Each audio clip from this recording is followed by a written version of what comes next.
আজকে আমি ওলের একটা রেসিপি দেখাচ্ছি। ওল প্রথমে ভালো করে ছাড়িয়ে এরকম ছোটো ছোটো টুকরো করে নিলাম, খুব ভালো করে ধুয়ে নিলাম। এগুলো ম্যাড্রাসি ওল, একটু ব্যাস হালকা ভাপিয়ে নিলেই হয়ে যায়, তাড়াতাড়ি সেদ্ধ হয়ে যায়। পেঁয়াজ কুচিয়ে নিয়েছি দুটো, টমেটো কুচিয়েছি একটা, আর আমি একটু আদা রসুন কাঁচা লঙ্কা বেটে রেখেছি, 1 চামচ ধনে 1 চামচ জিরে দিয়ে। গোটা কাঁচা লঙ্কা নিয়ে নিয়েছি 3টে, আর রসুন 5-6টা কোয়া। প্রথমে তেল গরম করে আমি রসুন দিয়েছি, তারপর কাঁচা লঙ্কাটা দিয়েছি, দিয়ে এবার পেঁয়াজটা ভালো করে ভেজে নিচ্ছি।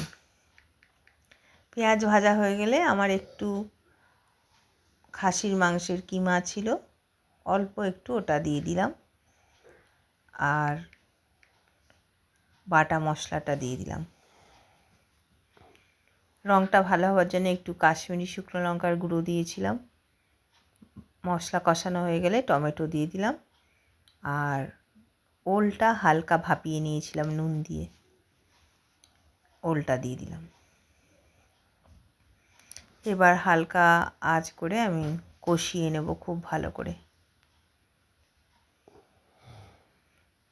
এই ওলগুলো কিন্তু গলা চুলকায় না, এটা রান্না করতে কোনো ভয় লাগে না।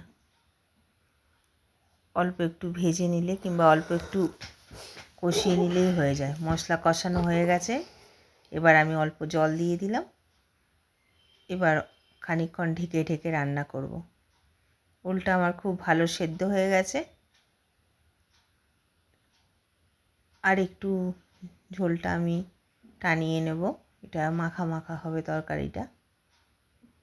তরকারিটা প্রায় আমার রেডি হয়ে গেছে। এবার একটু গরম মশলা আমি এটাতে অ্যাড করে দেব। ওলের তরকারিটা আমার রেডি হয়ে গেছে, এরকমভাবে একবার বানাবেন, ভীষণ ভালো লাগে খেতে।